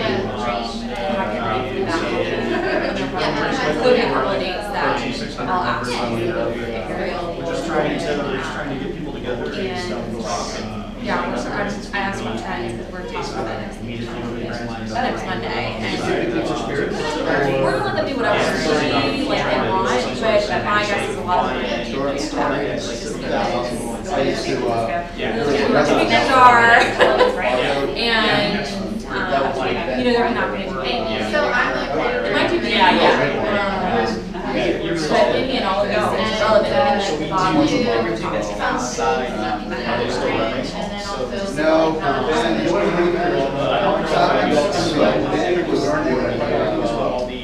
stage managing and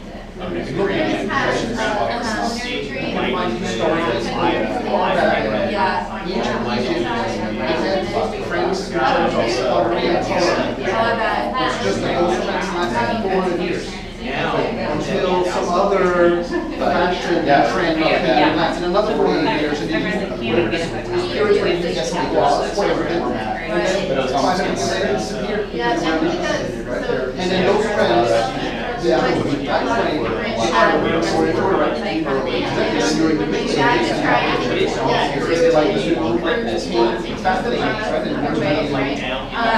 was the nice way of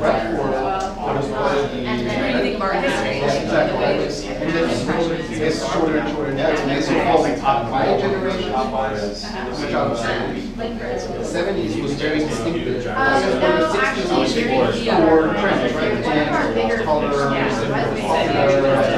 so if you're looking to be more into that, your working space.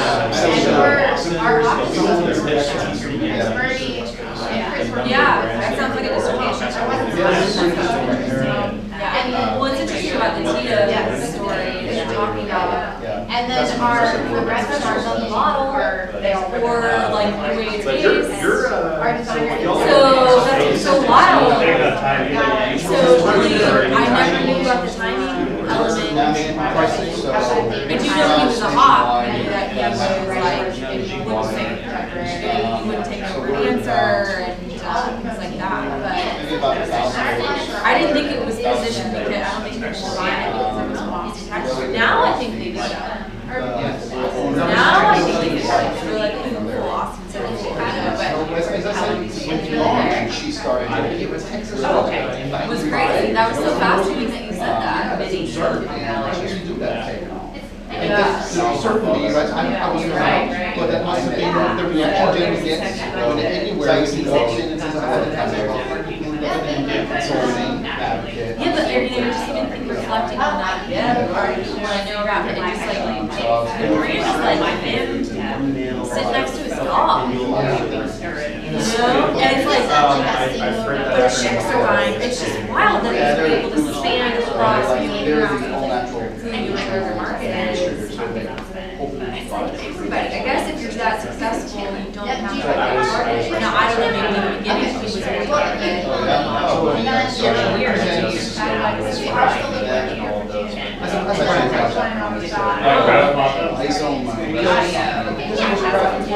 and then there was this return to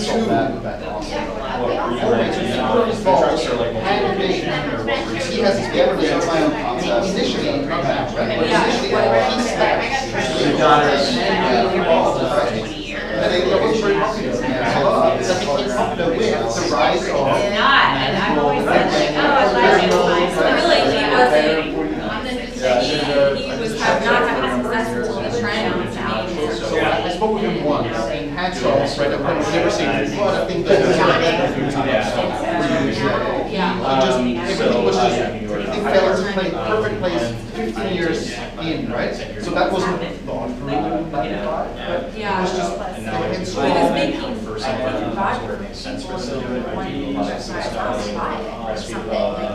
he started making it for his friends, I think, so many stories, but something so It's successful, like an apple in right? the garage, right? Exactly, right? That what then happened, I tried, That really resonated with what you were saying about So when you this magazine, I thought it was so easy, right? I already made a player. They're natural plain. well, that's like the people who think they're going to come like Instagram right? And they look at the other people and they're like, oh, they look at their whole day, they're curating this one picture. Yeah, and then editing the time picture. Intelligence, but it didn't have It takes diligence and how you get it done. Now, one thing that I'll talk to very little about is so there's distribution. So a lot of it. So I mentioned this in a side section. When the financial crisis hit, he was already in 40 states, off the 50 states. So he had actually the ability, there was other brands that were presented as well, but they were way smaller. And so the big distributors, as soon as they had a client ask for, we want something that is handmade, more organic, and this price point, it was already there. Yeah. So and he had the size that was possible to scale, right? To the same scale. Very exactly. How he would have launched 1 year before the financial crisis, it would not have worked. And maybe if he would have launched 15 years before, he would have gone out of business. It did. We had people like trickling in, like starting at about 5:45. The trash. They just kept coming. We had about 20 or 30 Yeah. ago. Oh, good. Yeah, that was How I pretty built good. this, The bar was happy. PR, That all was happy podcast. clients. Was she on fit? Yeah, so that was. No, couple Yeah, days. cocktails. One of the older. Hey, Amber, I need to do a handoff. But it does Oh, talk okay, about well, I gotta come around that. All right. how she never was gonna go back Thank to you for retail, coming. never It's gonna good go to back be to here. retail. Yeah. What happened is they're crashed and everywhere in South Congress. She couldn't get anybody to run anything. What's up? So she was able to come in and run like for great prices and then she did so well in retail. All successes happen after the recession. Yeah. Okay, awesome. They're so easy to get. See ya. You know that there's an awesome book by Malcolm Gladwell called Outliers. Yes, I've read it years ago. And so, for example, he explained when there's these absolutely incredible success stories, right? The ones that you glorify, right? Steve Jobs and Bill Gates. The Beatles. The Beatles. They were both born in 54 and 55. And they were at the right age to actually have access, where technology was actually at the point to become personal computers that didn't exist before, right? And if they would have been 10 years younger or 10 years later, they wouldn't have had built the empire, right? So you have these individual qualities that are, right, a requirement, but then just fall right here at the right moment, right time, right? Same thing with Wright Brothers. I'm here, I hear it, man. He's like, get this way. Yeah. Oh wait, I'm gonna try the coconut one. Yeah. Do you want a French cup, or should we do the same cup? We can use the same one. Okay. Here, I'll get this far back. Okay, see So- y'all later. Hey, thanks for So, coming. there's a question about positioning. So with the 12%. Yeah, I tried some things. You want all three? Yeah, I'll try the coconut. You have to try it last, he said. Oh, okay, whatever word you recommend, sorry, I'm sorry. How old is the baby? You want to try this one as well? 10 weeks. All three, yeah. So with the 12% That's why she's still ABV here, not with babysitter. on positioning, why did you decide to go with positioning as a spirit instead of as a fruit wine? Because the alcohol base is distilled sugar cane. And so there are certain advantages when you look at, there's some companies who do these pre-mixed cocktails and they use orange wine as the alcohol base because then it's classified as a wine and then it can be sold at HEB, right, in the grocery store. So you get more distribution, but that's just my personal opinion. The stuff is disgusting. Yeah. So I did not want to compromise on that aspect. So we are classified as a spirit, and so there's some unfortunate aspects to it, but that's just. I'm just curious. Plus, I guess with the fruit wine, there'd be more of a, there'd be more of a consumer education point on there too, which, because you're educating the consumer about a category instead of fitting itself inside of the category. So that's one of writing the coattails of the category. Big. Coconut. So you couldn't like secretly sell us a bottle today, huh? No. That's against. Is that illegal? Yeah, I need a stamp for that.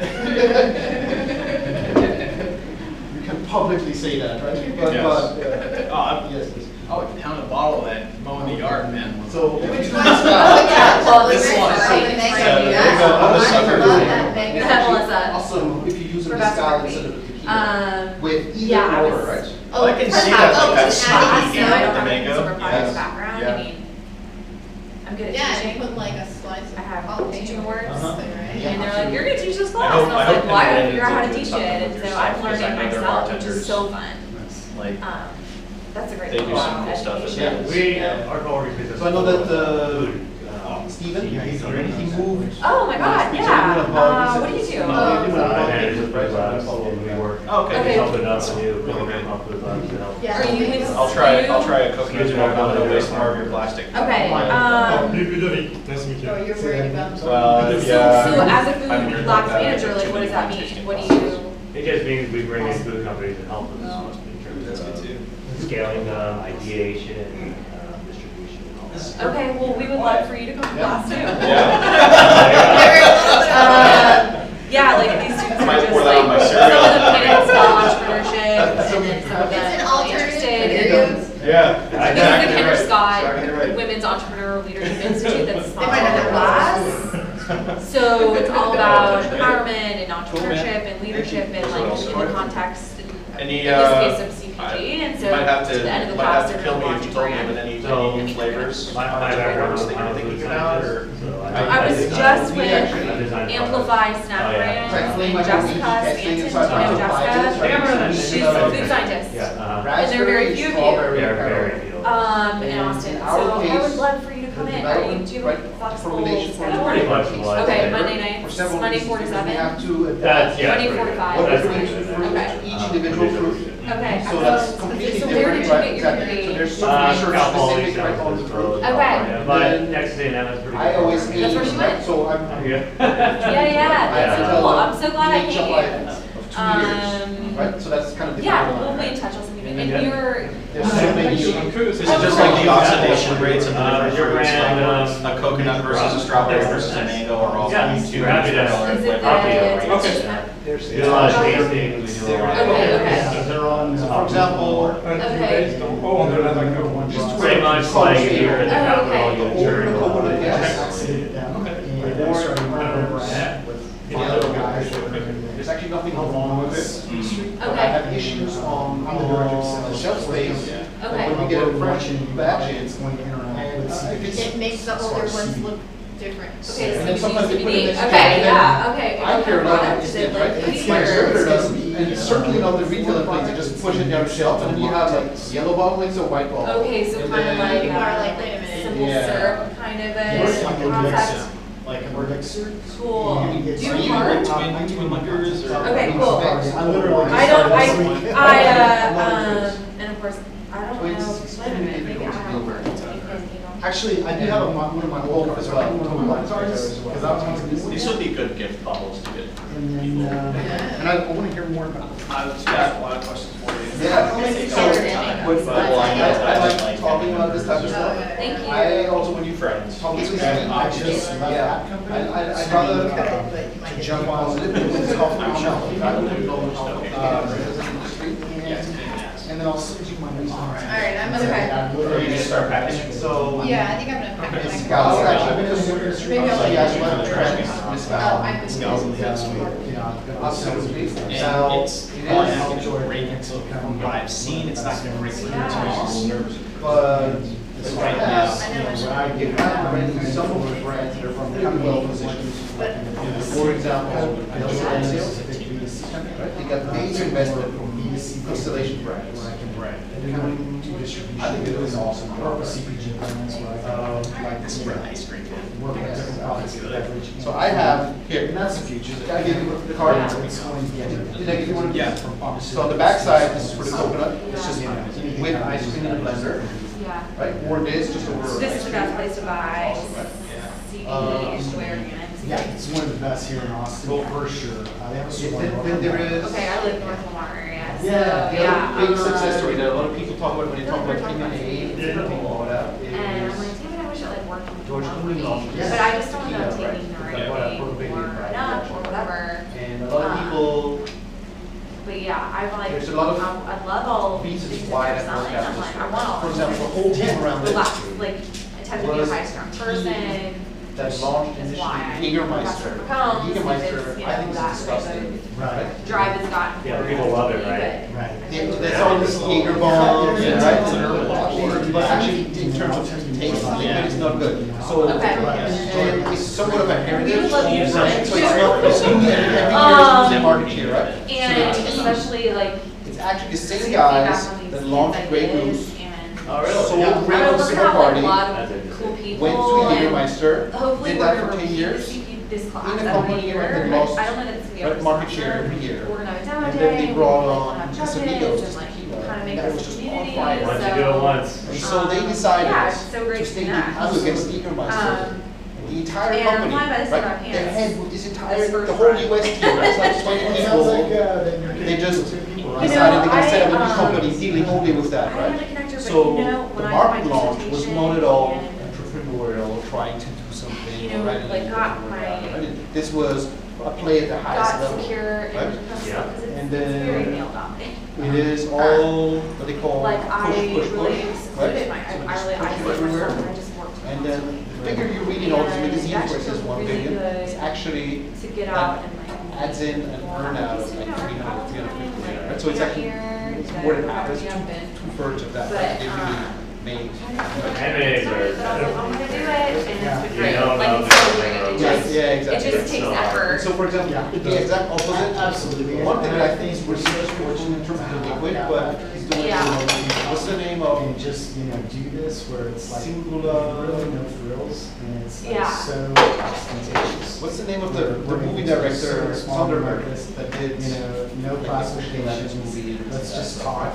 Tarantino? And you might I don't find know. something that I grew on and it's not. He's about, called Yeah. Soderbergh. me Steven being in a Soderbergh. Soderbergh. social status. okay. Yeah. He's a movie director, he did, his big hits were. Spielberg. Yeah, well, No, I'm not so glad Spielberg, you no, no. introduced yourself and, Ocean 11. Okay. Right? Yes. Okay. And all these, right? So how did you know about Yeah. He's actually. I mean, even out of work. He's He's a actually with a lot of party he's messages. a he has all these. This is a different kind of round now. Yeah, so so I come movies from that the never States. are. You got Ryan Reynolds, that's a 95% alcohol, was right? work, was He work. bought, ADHD. exactly, right, that too, that existed a long time before, right? And people who worked there, I remember when we lived here in America, it was big. Yeah, we're looking for more speakers than we work, so we have something called the Food Lab that helps food. Okay. Do some stuff. yes, awesome. This is hard to Did you find. guys Yeah.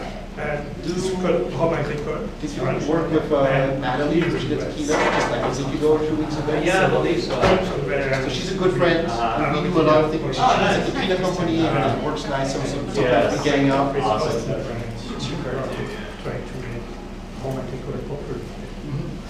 That's awesome. So, we do a lot of things like student activities. Yeah, we, Yes. So, yeah. we're good friends. Yeah. It's We try to get so more and cool more to really people. identify an opportunity that, you know, I kind of compare it to You like went from- Pascal. I Or work like, with you know, this kind Gosh, of, yeah, coming up. Yeah, and but it's not like, interactive. you know, it's Yeah, like okay. this So you next set up way. organization. Yeah. Okay. I enjoyed it. We think a lot of things we found is romantic. There are good people. Yeah, It's good to yeah, manage. yeah. Right. The next thing. Well, generally, I enjoy attending a lot of national events. Awesome. Yeah. So were you there? Yeah, so I guess you're on the 7th and the 8th floor, right? Oh, yes. Okay, cool. You know what? Can I make a comment?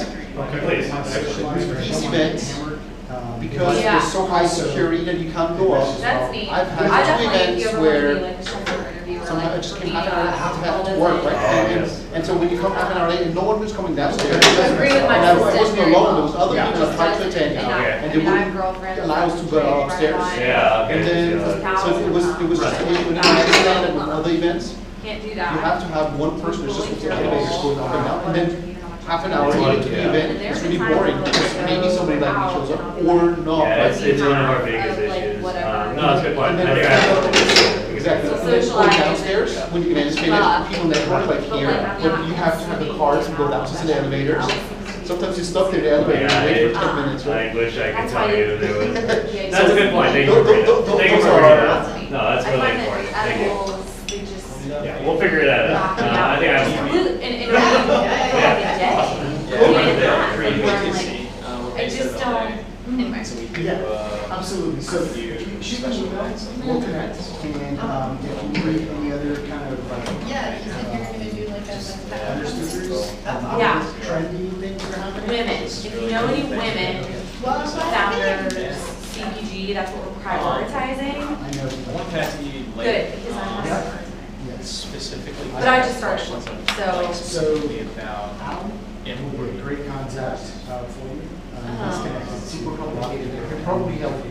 like easier Yeah. than anybody. This was a great game. I think you're probably going to get a lot of content that just From what I've heard. I know, it's so funny, like I have You can cut out. just started reconnecting, and I'm like, oh yeah, it's like making friends. I was like, it's so easy. So, That's a pleasure. Oh yeah, thanks for coming out. That would be neat. Yeah. Imported by, so Yeah, okay. Another brand, it says imported by. Hopefully that means we'll have a card. Yeah. Great to meet you, great to meet you, thanks so much. Yeah, thank you both for coming out. Have a good one. There's Nice service to meet you, providers Michael. very much, companies that are gonna charge you Vivian. $2,000 a month. Oh, that's set all that, right? Vivian, And then Michael. if you loan Okay. and just wanted to come out to Texas because I have just a social relationship with my distributor joining in, I want to bring and so Okay, yeah. we're coming out with a small distributor. I know I don't go with RCC, like, I know I don't. Products. There's some tools, so that two, those are some, exactly, so you have several layers R&D, where that's in the voice. Okay. You don't care about. So, mixed in. I work very, very closely with RCC. Okay. What did you do before? So that's why I have a lot of the Yeah. questions that I did was because I work for an ad agency that, well, let me back up. I worked with a couple different ad agencies over the years, and Start with my background here in Austin. But a lot of what I've done is they're really all the CPG QSR space. Supplements and whatnot. And then That's okay. I kind of That's a problem. went and I That's worked all with right. a creative agency that was based out here in So Austin. So for 3 years I ran all multicultural advertising. Okay. We did Lysogene and on-premise, off-premise, And so everything, sampling, everything as much as I can. or Yeah, tequila National Task House was Force. great, we actually sponsored Okay, that. so I was on the team that did the My package, agency the does not package marketing, but yeah. redesign. And Chris is So I was on member the team that did all the package redesign for Tequila Cazadores. So I'm going to become a partner in the And I would love general market and multicultural. And then I also worked on Doers. I want to connect in And I worked on Doers for 2 years, where I worked on all of their multicultural stuff. So everything that was going to be specifically for the tropical Hispanic, and the Mexican Hispanic. So Mexican and tropical are two primary demos. So I worked on that for like 2 years. I'll shoot you an email. Yeah. And then I've also worked on, Yeah, nice to meet I you. worked on Budweiser for Yeah. 2 Great to years. meet you, Vivian. I've worked on Heinz, I've worked on McDonald's, I've worked on Lowe's, like a whole bunch of other different brands and stuff. And so now How you doing? I'm I'm all Michael. that. Great to meet you. Chris, Great Chris, to meet you. I heard y'all talk a little bit. You were probably interested sit in coming out to down. more meetups? So that's why I'm like, Because right there's, there. I can give you insight on Yeah. just exited one company. The logistics, how you get stuff here in Austin, it's from Colorado. Licensing, I know it's like $1,000 to apply for an import license, I right? built them up on the biz dev and sales side. Federal level That's is my zero. wheelhouse. And But for I extent- that state company to tell you There's ways around that, because the difference is called if you are actually a Texas resident, and basically or you set up somewhere operating. coming out with their own I'm products. here, I created my company in New York, and I was living in New York. For Texas purposes, Is it like I'm CBD a resident drive? of It is And all of a sudden, my CBD license derived, is but it's not like anything in the market. 700, 800 for a 2-year They're period. lower level commodities. And wow. it's been used and what people That's look at way as cheaper. Yeah, but they just put on the bottom, you have to say This is you're a imported thicker kind of from base. from New York, right? Yeah, exactly. My bottle says, I'll show you. Exactly, I don't know if you see, but it says, so they beverage New York. We want to go with From a it. marketing standpoint, Use from Scott, I think it's no better doubt. to have it But from Texas I'm looking forward to connecting with people that I or Arizona or New Mexico. Those are the things that, but you could, you know, say, shit. Yeah. It really depends. Yeah, you don't want to be considered in New York, the New York Scott. So they're really on cutting Get a edge. rope. So that's what Like, it's really commercials. Yeah. But I'd love to connect with this Now, one. you As soon as get a rope. we're ready to connect. I think that we already have a website, specifically tequila and mezcal. You know, you would go and find the Extremely travel challenge. But this one, Because it's going to be there already are quite a lot of discount places. Nice. So, yeah. Good targeting there. Yeah, So I'm I'm over here. I'm a whiskey guy, right? You know, I'm a bourbon whiskey scotch guy, right? I say that on my other stuff too. As soon as we have a little bit more, I'm really passionate I about literally whiskey. started 2 days ago. We got into Scotch. I started getting You're into the ground running. On the saddle. Okay. But I look forward to connecting. I have a replay conversation that is back in my mind. Sure. Yeah. From 2012, when I went to New So, York. I'm not sure how much she shared. She said she started on an agency that I didn't really. Oh, yeah, sorry. So we're. You've got your hands wiped for a while. We organize and run Austin Food Marketing, which is what you've seen, what you've witnessed. It's very really well known out there, focused on and food like and it's about beverage like side. a lot of In general, we try to prioritize content food and like beverage or food and beverage adjacent. Anyway, so she's just like, who tried to have like lots of Amy's flavors out, out. Amy's There's, out, you know, the big America's brand Sweetest globally, Game, but we also prioritize the smaller brands like this. And we And find so, that like I read an juxtaposing article those that two you're and trying to have a mix that really serve our audience well and sharing good information. Starting to discover And so this is all about networking how and to sharing serve information all and over. just like elevating everyone's marketing. And helping right now, people we're also one seeing another, another basically. And obviously, a resurgent of for us as owners of a marketing agency that works with a lot of food synergies, we definitely dark will spirits are coming up. enjoy the benefits of being And at we're the also epicenter of that sort of vortex that we're trying to build here. How like But- And I sort of learned something change from the every palate, speaker, right? too. And we learn something from every Yeah, speaker, and it's kind of like we my way to be gain- like, this is my. we gain firsthand knowledge from people There's every been time two about times. the, like the day-to-day struggles I go of over there people in this industry, and we have There's several two clients over there. already, and we're familiar with their And struggles. we're at the The grocery more store. we can hear, the better And- we feel like it makes us in our jobs. Right. So there's a lot of benefit for us, but also we're just trying to like create something really cool. So I go in, I just that look at the helps shelves and everything I see. elevate this whole There's one entrepreneurial community that's happening in Austin. One bottle Kudos y'all for creating this, to kind of just facilitate the bottle. I really do. And I'm really looking forward to getting right over right there. And just kind of cross pollinating, getting parts of it really good. I really have a lot of work for what I do. And I know that in cannabis, we're well positioned in this is the Did you go to Startup Week last year? And if it's I guess, like, yes. Okay, EXO, were you there like for all the really higher end stuff, has Yes. almost an equivalent price point Yeah. of the US. So Jordan, I got Jordan Best in it business to to be sell a part of grocery stores over there. the So there's not like a huge startup discrepancy, Okay. so that's not the reason. We're serving, we're This the particular first product company is that like ever $7 actually US. sampled CBD. So I looked at it here. So I was really happy for $46 that. in Chicago. We did, I'm from the military, so I was part of. But And probably it's high volume, right? Here at No. Capitol. No, here and there, right? So I went through Right. that. So, and kind of, well, way I've been a part higher of profit margin, Capitol. right? Way higher profit margin. The late 90s.